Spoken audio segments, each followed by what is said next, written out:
Hi అండి. ఎలా ఉన్నారు? ఈరోజు మనం కాకరకాయ కర్రీ చేసుకుందాం రండి. ప్యాన్ పెట్టుకొని ఆయిల్ వేసుకొని కాకరకాయని నేను ఉప్పు, పసుపు వేసుకొని బాగా ఇది మిక్స్ చేసుకొని దాంట్లోని రసం అంతా తీస్తాం కదా! రసం తీసేసి వేపుకుంటున్నా చూడండి నీట్‌గా. కొంచెం ఉప్పు, పసుపు దానికే ఉంటుంది. అందుకని ఉప్పు వేసుకునేటప్పుడు కర్రీలో చూసుకొని వేసుకోవాలి. చూడండి నేను ఎంత బాగా ఫ్రై చేస్తున్నానో చూడండి.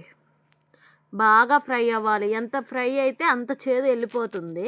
తర్వాత మనకు అంత నూనె అవసరం లేదు కాబట్టి కొంచెం తీసేసి ఇప్పుడు ఆ నూనె కొంచెం ఉంచుకొని ఆవాలు, జీలకర్ర, పచ్చెనగపప్పు వేసుకొని ఒక్క 4 గింజలు మెంతులు వేసుకున్నా అంతేను. ఎక్కువ వేయలేదు. తర్వాత ఆనియన్స్ సన్నగా కట్ చేసుకొని వేసుకొని వేపుకోవాలి. బాగా వేగాలి చూడండి. బాగా వేగిన తర్వాత ఈలోపు సన్నగా కట్ చేసి పెట్టుకోవాలి టమోటాలు ఎక్కువ వేసుకోవచ్చు. ఎక్కువ వేసుకుంటే చింతపండు అవసరం లేదు. తక్కువ వేసుకుంటే మాత్రం చింతపండు వేసుకోవాలి. టమోటాలు కూడా బాగా మగ్గనివ్వాలి. ఒక 10 నిమిషాలు మూత పెట్టి ఉంచుకొని మగ్గనిచ్చిన తర్వాత చూడండి ఎంత బాగా మగ్గిందో. ఇప్పుడు పసుపు వేసుకున్నాను. పసుపు వేసుకొని వేపుకుంటున్నా చూడండి. నీట్‌గా వేపుకోవాలి. పచ్చి వాసన పోయేదాకా పసుపు అనేది వేపుకున్నాను.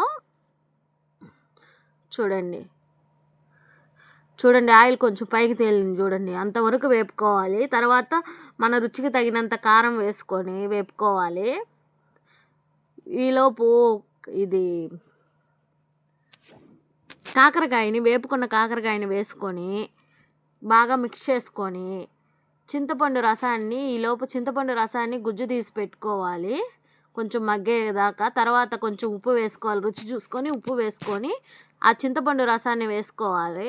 దాంతోపాటు ఇంకొంచెం వాటర్ యాడ్ చేసుకొని బాగా కలుపుకుంటూ కాస్త సిమ్లో ఉడకనివ్వాలి.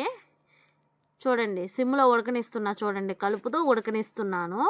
ఆ ఉడికిన తర్వాత బాగా దగ్గరికి అయిన తర్వాత కొంచెం కొత్తిమీర, కరివేపాకు చల్లుకొని దించేసుకోవటమే. అదిగో చూడండి ఎంత బాగా అయిందో కర్రీ. Okay bye.